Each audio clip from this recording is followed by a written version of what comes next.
যশোরের অভয়নগরে বিএনপি নেতা ফরাজি মতিয়ার রহমান নেতাকর্মীদের সাথে ঈদ শুভেচ্ছা বিনিময় করেছেন। অভয়নগর থেকে নজরুল ইসলাম মল্লিকের তথ্যে ও শেখ আলী আকবর সম্রাটের চিত্রে থাকছে বিস্তারিত। জাতীয়তাবাদী শ্রমিক দল কেন্দ্রীয় কমিটির সহসভাপতি ও অভয়নগর থানা বিএনপির সভাপতি ফরাজি মতিয়ার রহমান আজ শনিবার নেতাকর্মীদের সাথে ঈদ শুভেচ্ছা বিনিময় করেছেন। অভয়নগর উপজেলার একতারপুর মাধ্যমিক বিদ্যালয় মাঠে ঈদ শুভেচ্ছা বিনিময় করেন তিনি। এদেশের প্রধানমন্ত্রী সহ তিনি দেশ ত্যাগ করার 3 দিন আগে বললেন হাসিনারা কখনো পালায় না। সেই গাম্ভীর্যের সেই তথাকথিত প্রধানমন্ত্রী উনি পালায় গেলেন, ওনার পরিষদ বর্গ কোন পর্যায়ে পালায় গেলেন জানা গেল না।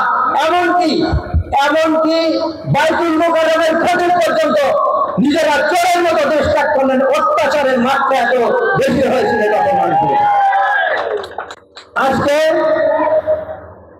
5ই আগস্টের পর আমরা আলো এবং বাতাস দেখতে পাচ্ছি, আমরা আবার বিচারণ করতে পারছি এবং আপনারা এই ধারণ ক্ষমতার ভিতরে থাকবেন। আজকে অভয়নগরের রাজনীতিকে খণ্ডিত রাজনীতিতে রূপান্তরিত করার জন্য যে সহযোগী সংগঠনগুলো, আমাদের ইঞ্জিনিয়ার টিএসআই সাহেব একদিকে কৃষক দল, অন্যদিকে যুব দল, অন্যদিকে স্বেচ্ছাসেবক দল, তিনি তার হাতের মুঠোয় রাখে কেন্দ্রীয় কিছু নেতৃবৃন্দের সান্নিধ্যে যেভাবে তৈরি করেছেন, যারা জুতো পালিশ করেছে, যারা কখনো রাজনীতির মঞ্চে আসে নাই, তাদেরকে নিয়ে স্বেচ্ছাসেবক দল গঠন করেছে, যুব দল গঠন করেছে।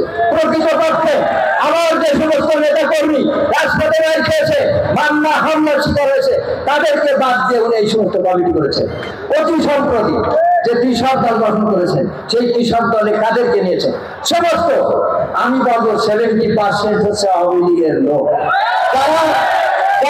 আমি নাম ধরে করতে পারি, আমাদের আওয়ামী লীগের একজন নেতা নাসির ফরাজ, উনাকে নিয়ে বাঘের পাড়ার ওই ইফতার পার্টিতে হাজির হয়েছে।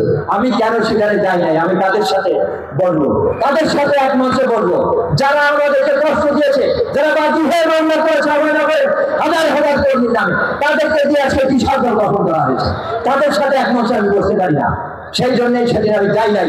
এই শুভেচ্ছা বিনিময়ে সভাপতিত্ব করেন নোয়াপাড়া পৌর বিএনপির সভাপতি আবু নঈম, অভয়নগর থানা বিএনপির সাংগঠনিক সম্পাদক কামাল হোসেন ও স্বেচ্ছাসেবক দলের আহ্বায়ক মোল্লা হাবিবুর রহমানের সঞ্চালনায় শুভেচ্ছা বিনিময়ে অনুষ্ঠানে বক্তব্য রাখেন বিএনপির মনোনয়ন প্রত্যাশী ফরাজি মতিয়ার রহমান। বাঘারপাড়ার উপজেলার সাবেক চেয়ারম্যান বিএনপি নেতা আবু তাহের সিদ্দিকী, বাঘারপাড়া পৌরসভার সাবেক মেয়র বিএনপি নেতা আব্দুল হাই মনা, বিএনপি নেতা মশিয়ার রহমান, নোয়াপাড়া পৌর বিএনপির সাধারণ সম্পাদক রেজাউল করিম মোল্লা, বিএনপি নেতা অ্যাডভোকেট শহীদুল ইসলাম প্রমুখ। বক্তারা শ্রমিক দল কেন্দ্রীয় কমিটির সহসভাপতি ও অভয়নগর উপজেলা বিএনপির সভাপতি ফরাজি মতিয়ার রহমানকে আগামী জাতীয় সংসদ নির্বাচনে মনোনয়ন দেওয়ার দাবি জানান।